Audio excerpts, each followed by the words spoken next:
Greetings, field researchers. Rhadamant here. Thank you for tuning in to X4 Foundations, Episode 4, Opening a Rift.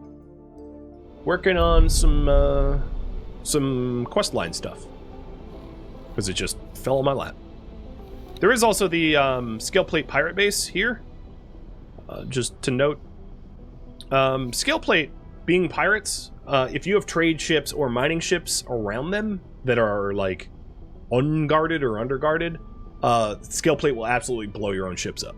So be careful of deploying your trade ships or non-combat ships or even combat ships that are underpowered in hostile territories. So some territories are a lot safer than others. So for instance, Argon Prime, being the capital of Argon Federation, isn't going to have a lot of hostilities. They have a lot of police presence there, and your ships are going to be pretty safe. The thing is, if you want, let's say you have mining ships, there are a few exceptions to this, but generally speaking, if you want to be mining really high value stuff, the really high value stuff is not going to be in well protected areas.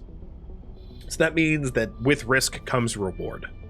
And that's a general rule of this game, is the riskier the zone is, the more rewarding it tends to be. Again, there are exceptions, but that would be a good general rule. Alright, they are now docking at the engine parts factory. But I can also just tell them to, be my wingman, or follow me, or stuff like that. There's tons of orders. There is also the default orders. So the default behavior is, if you right-click on the ship and go to the information, and go to behavior, this tells them what they should do when they're not doing other things. So you can tell them to patrol an area, or you can tell them to trade automatically, or tell them to mine automatically. If they have the right equipment. So there's a bunch of ways for a ship to just control itself. Auto trade and auto mine don't work perfectly, but they do work pretty well. So if you want to build up passive income by buying some mining ships and tell them to automatically mine in a relatively safe area, they will do that. Or to buy trade ships. So if there's a solar power plant that's producing a ton of power and a bunch of other stations around it that have a deficit of power, you can tell a trader to auto trade in the region to basically buy energy cells and deliver to all the plants that need it around automatically. And that's another really good way to have passive income early game. Late game, you can have your own factories and be able to produce important strategic resources, and that's a really good way to get a lot of passive income late game, especially if there's a resource scarcity.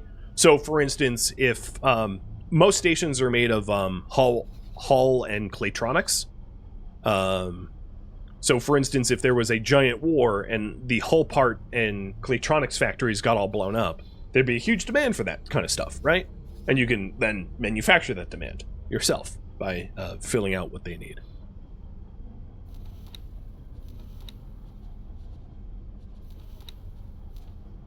Autopilot disengaged. Should we ever get to meet face to face, I do hope you can bring me some fresh tofu. The nuggets the split give me are more stale than their humor. Empty space. Yes. So what you're hearing is you can create scarcity? Absolutely, you can. You don't even necessarily need to create scarcity, because most trade happens with only a few sectors in space. So if I went to a dangerous zone that had a deficient amount of a certain resource, you wouldn't even necessarily need to create scarcity. Scarcity might exist already because it's difficult to have wares in that region. So there's a lot of places like that.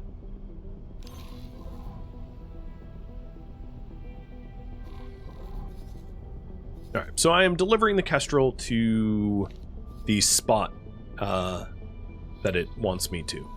It's coming in now. And I'm already here.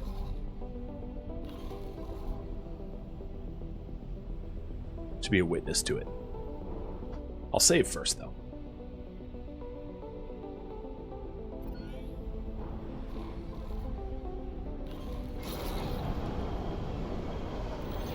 Be sure that the ship is evacuated.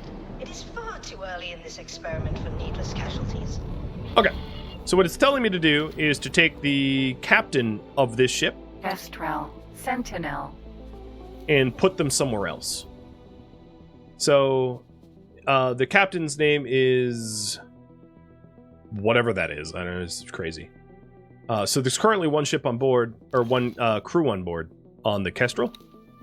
So if I go to the crew, and I tell the captain to, like, I could work somewhere else or fire him, I'm going to have him work somewhere else, and I'm going to have him work on my ship as a service crew. Then he's going to evacuate the Kestrel and come work on my ship, leaving the Kestrel empty so it can blow up and, you know, not murder anyone. Very good. We seem to be ready for the initial test. I would advise that you clear the area, as there are a number of unknowns. Okay, so now I fly to the observation area.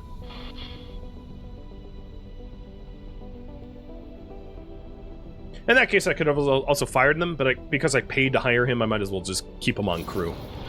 I have successfully interfaced with the ship. I am increasing the output of the power plant while reducing the shielding of the antimatter containers to see if that affects the anomaly. Wonderful! We are getting a reaction. The ship is beginning to show strain, but I will continue to push it further. Keep your distance. The tear is expanding. It's about to reach the ship. The antimatter will most likely detonate.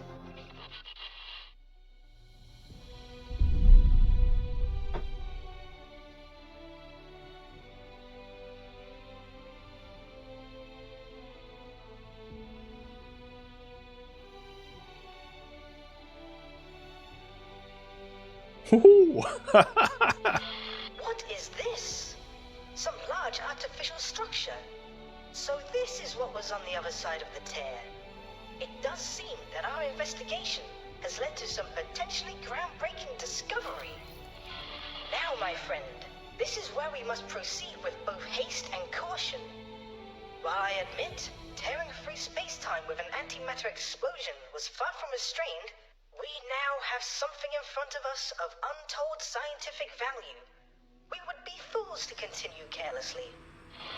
For the benefit of the universe, let us hurry and claim our prize before someone can beat us to it. I'll be damned if some passing Taladi junk dealer decides to break it down for spare parts, or worse yet, the Ministry of Finance Science Division. I will begin to interface with the structure remotely. Do you mind flying around it so I can make some additional readings? Let's start over here.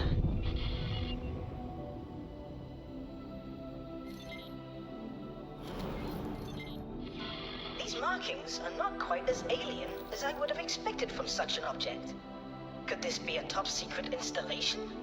Oh my. I do hope we haven't hijacked some distant Terran station.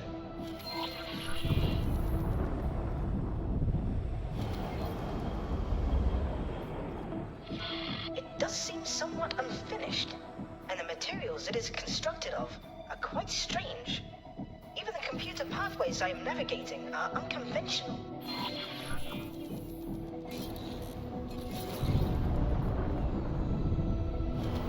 Oh, gonna crash. No!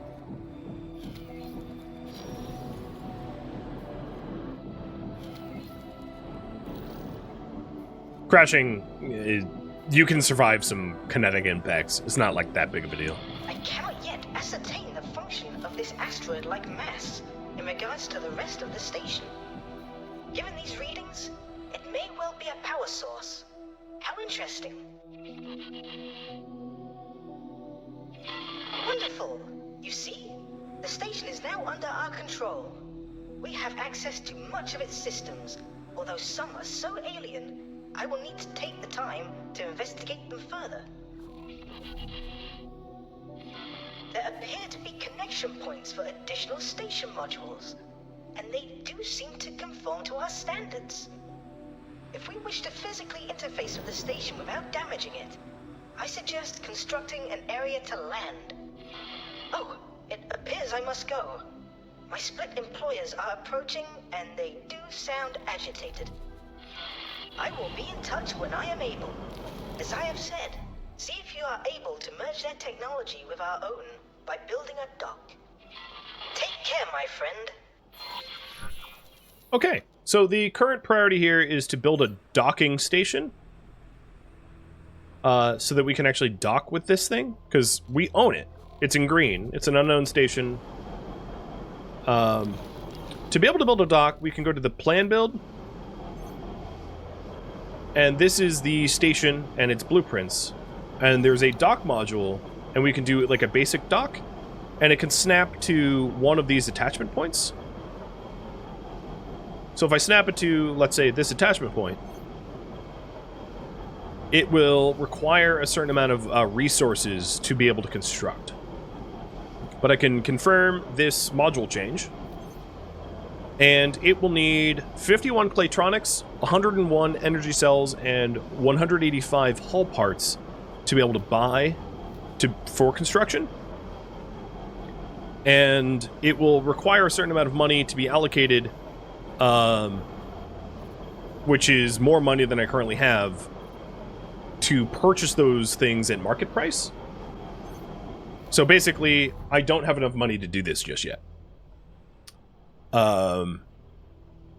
So yeah, I'm not going to at the moment, because I would have to sink every credit I have and then some. And then once you have all the money to be able to buy the parts, I would either need to physically buy the parts myself and deliver them, or I would need to have trade ships deliver them.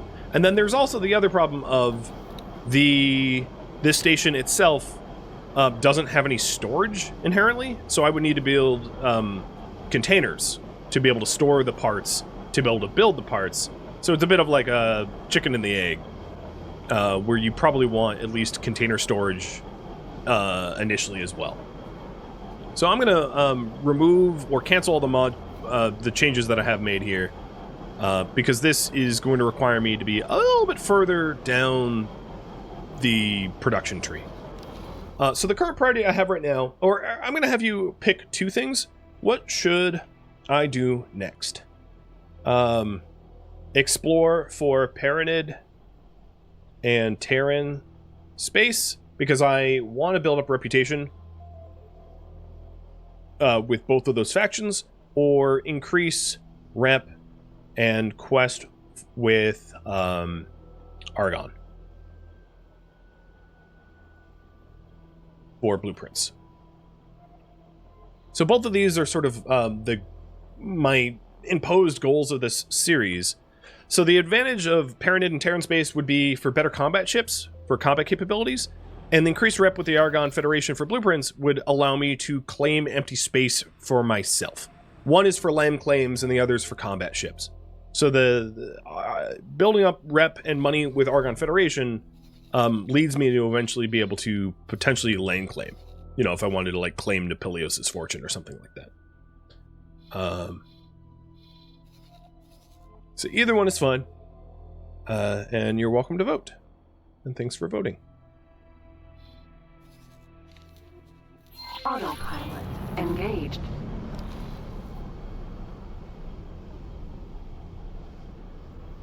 But yes, this facility, without spoiling too much, is now player-owned and is really handy to have. It's unique. It's very unique. But I need a little bit more money to get a dock on it, so it's going to have to wait. The location of the station is always here. At the start. This is not procedural. It's always in. Actually, no. Maybe I take that back. I think it's always in Grand Exchange, but maybe not Grand Exchange 1. Don't quote me on that though.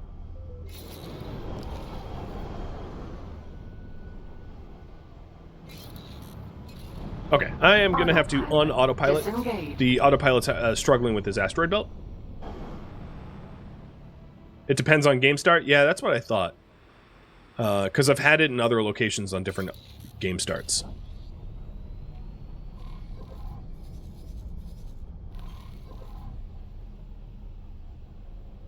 And it looks like exploration for reputation is Jump gauge. what you guys No are pushing beliefs towards. fortune. So I think it would make sense to build up rep with one or the other, and Paranid is going to be a lot easier to build up rep with than Terran, because I start off quite in the negatives with Terran. So if you vote for the first option there, it's to try to become allies with the Paranid by essentially questing with them for money. And then once I have enough money to be able to build the dock, I can also continue questing with them and also build the dock at the same time. All right, so there we go. Priority is help Ozata and build rep with Paranid. Now, there was kind of two Paranids. As you can see here, there's the Holy Order of the Pontifex and the God Realm of the Paranid. I'm going to be building up rep with the God Realm of the Paranid because we start higher with them.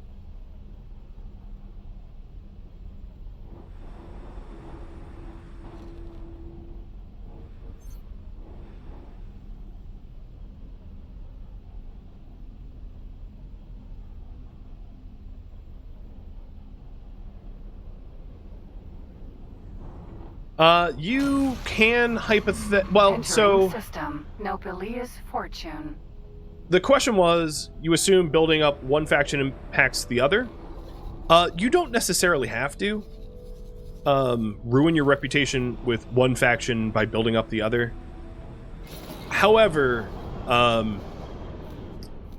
in the case of picking which Paranid to back, yes, you can hypothetically ally them both. There's just not a lot of advantage to taking both sides, because any of the advantage of allying one of them is the same for the other one. Essentially, the Paranids have a certain subset of like technology, equipment, ships, all that, and both sides of the Civil War will offer those. So there's really no point in allying both sides, because allying one side provides you basically all the benefits. The only advantage to allying both sides is that their ships won't shoot at you, but that doesn't require an alliance, that just requires your neutrality. So if you want to trade with both sides, just don't be enemies with both sides. But if you want to gain the advanced licenses from being effectively allied with them, so in this case, I'd be trying to get the Honor Guard of Tsar.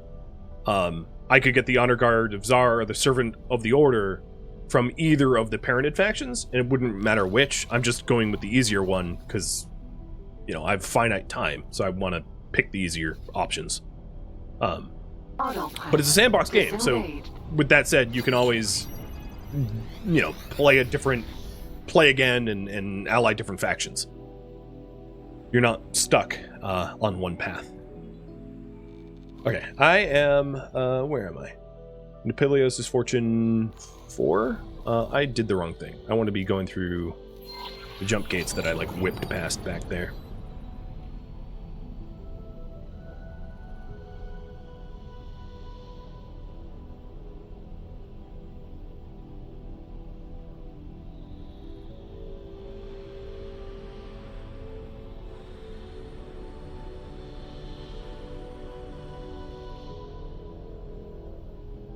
And as far as like the map goes, it depends on how many DLCs you have, because a bunch of the DLCs will add new locations in, but there is, I would say like 100+ sectors or so, maybe even more. I don't know the full count, but there's quite a lot of them.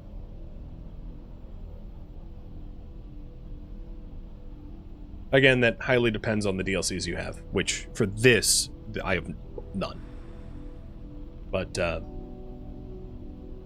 But like Split Vendetta adds like 30 new ones. Cradle of Humanity, they all add in a whole bunch of additional sectors.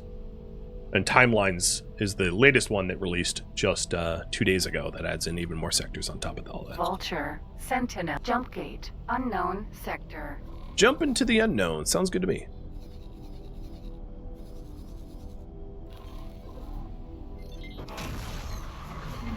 Entering system. Highest mists. Autopilot. Engaged. So Pious Mists is a Paranid-owned sector. I might have come here knowing that a little bit. but what I can do is I can comms channel open.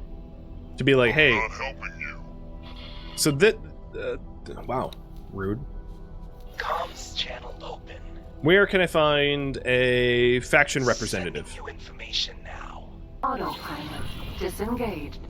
Okay, cool. Autopilot engaged. So I've essentially asked the Paranids, hey, where can I find your, like, faction HQ, sort of. And they'll be able to lead me to where I need to go. By following their the path they offered. Unknown sector.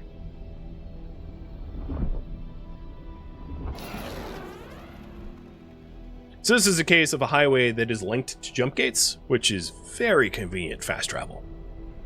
Because I can just sit on this highway and zoom, zoom, zoom. Entering system. Unholy retribution. And as you can see, I'm whipping through zones now. Discovering a lot more stuff. And this is like a highway loop. For hella good fast travel. Entering system. Trinity Sanctum. And the faction representative is at this Paranid Wharf. Autopilot. So we are in disengaged. Paranid space. That's this pink color. And I am looking just for like mission offers at this point. It also wouldn't be a bad idea if I want to build up rep with the Paranids to deploy satellite networks in and around their space. So that I have like trade offers as well, in case I take trade quests. So I'm just looking for work to be able to pay the bills at this point. Requesting permission to dock. Docking permission granted. Autopilot. This engaged. the interconnected superhighway is also a really good way to get work too, because as you fast travel through the highway systems, you will find so many missions being offered. So we'll ride the highway a little bit. I'll ride the highway down to here, and I'm sure we'll be offered up a few low-level missions that we can achieve Autopilot. Autopilot. with relative engaged. ease.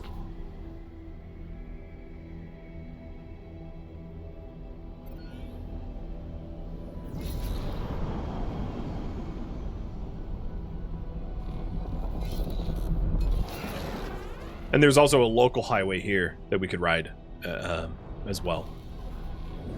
Autopilot. Actually, I'm going to try to ride the local highway. While having the mission offers overlay up. I'm going to be mostly answering questions that are immediately relevant to what I'm currently working on, not answering questions way beyond the scope, because they'll get deep into spoilers and the like, which I'm avoiding on purpose.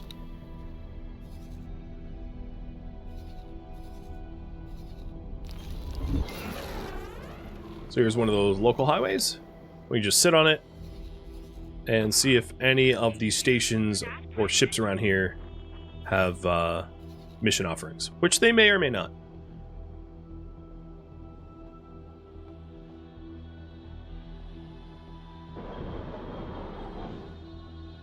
Ow, did I hit something? No? Yeah, we just did the local loop. I am going to purposely drop out here, though. Because there was a point of interest flashing on the map. This purple thing. Let's figure out what the purple thing is.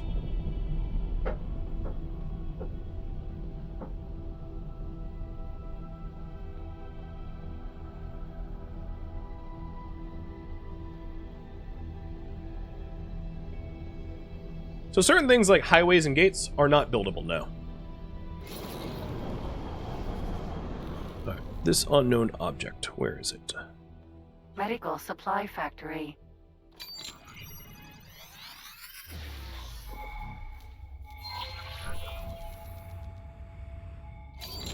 Unknown object.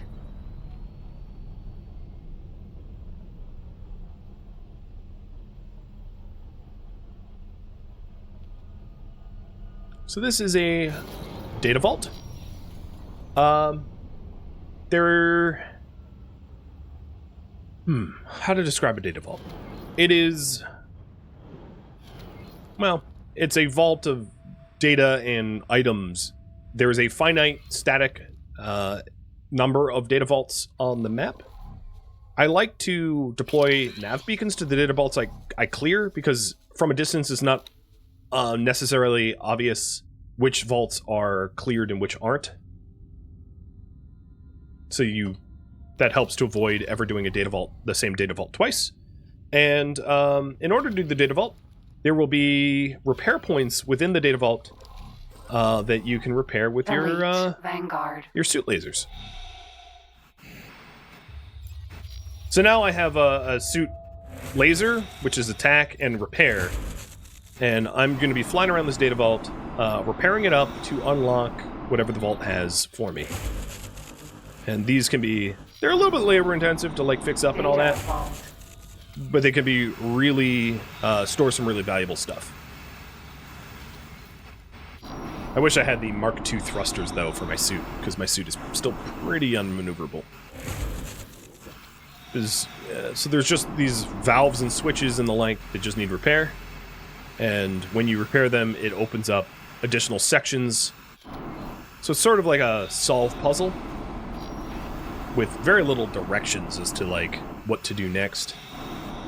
You just fly around and try to do your best.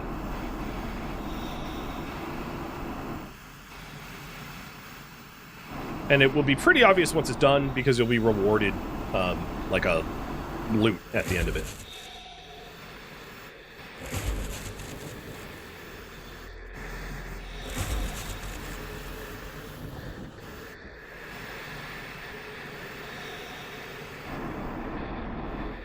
A big treasure chest. Yeah, that's a good way of looking at it. So, new entry added to timeline. It also has data information. So this new... You have made quite the discovery. I am always in the search of knowledge. I have added a secondary task to your mission interface. So there are 29 data vaults, and Bozata wants us to unlock all of them. What this does is... God, where? In the timeline, Earth it unlocks... scientists create the Terran conflict. historical data. The community of... I'm not going to go through them all, because, like, you can spend, like, an hour going through the data vaults, but it gives you sort of the history of the X series up until this point. But that wasn't the treasure that is found in them. We have still yet to unlock the treasure. And these data vaults are all different, a little bit different from one another, but they function the same. Container. So here we go. There is basic ship nanoweave and advanced targeting module and modular target there in the container. I think that's the treasure of the vault. That could be... Yeah, and we also got 134,000 credits. So yeah, this vault is cleared. That's the data vault. And dropped a nav beacon here, so I know not to return it to it twice. So let's get over to our ship. Elite Vanguard. It's enough money to work on the docking bay, if you guys want me to. Or I can save up for a better ship, or I can save up for laying claim blueprints.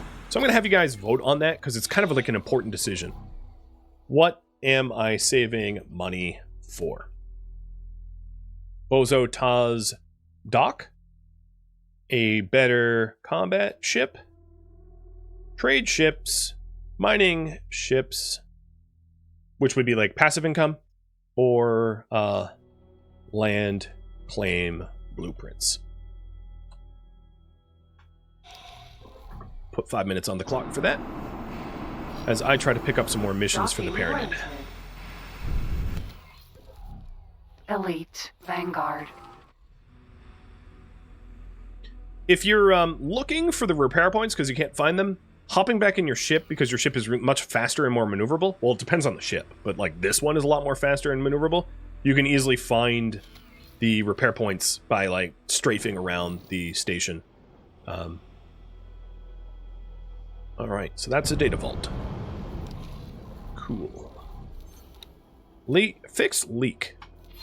All right. Autopilot engaged. So there's a data leak on a station that I need to fix. Oh, at the shipyard. Man, that's a hell of a data leak.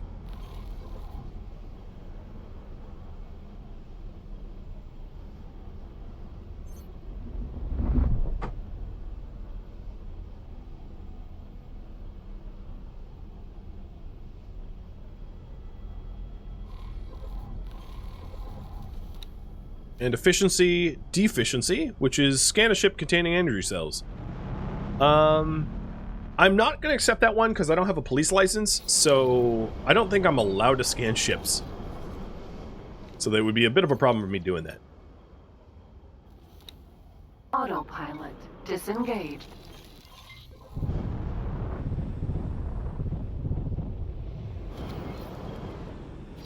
This one's very easy to do, but it puts me on the right path to building up a reputation with the Paranids, even if it doesn't pay much.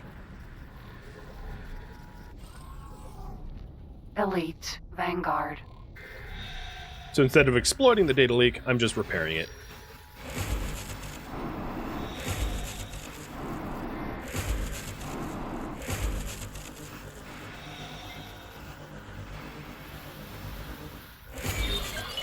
Done. Elite Vanguard. Docking granted.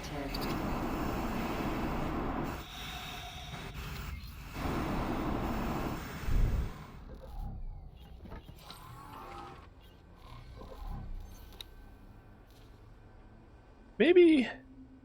No, I don't want to. I'll accept it. If it's a quest, maybe they won't care that I'm scanning things Heracles with Vanguard. cells on them.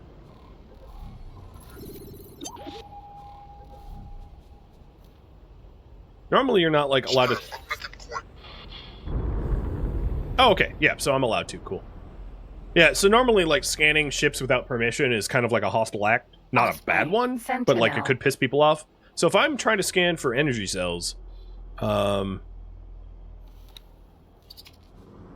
targeting ships that are more like energy traders, obviously are more likely to have energy cells than anything else.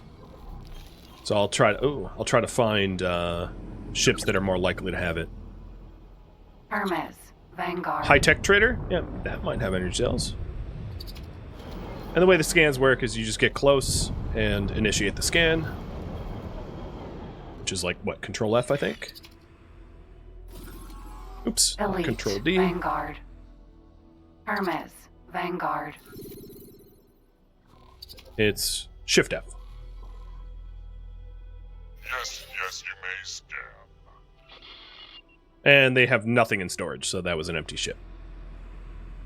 These can sometimes be frustrating. Sometimes you get lucky and the first ship you scan has energy. So here's a delivery ship that we could try to scan. We're just looking for one with energy cells. Why? I don't know. Above my pay grade.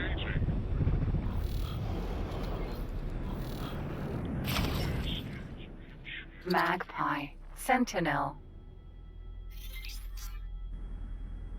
That was weird. Come on, scan. Whoop! Okay. Sorry. This was a smuggler ship, and I scanned it, identified that it was a smuggler, and the station then blew the hell out of it. I found a smuggler accidentally. But I took their stuff. Some of their stuff is a little illegal, though. So, my ship has... I love when random events like that happen. It's great. So my ship now has, some of their illegal goods. Some of their space weed. I might want to jettison it. Because I don't want to get blown up the way they did. But yeah, I also picked up some crafting software as well. So like tuning software, interface units. I have Argnu steak that I picked up from somewhere. So there's a whole lot of random junk that I grabbed from this.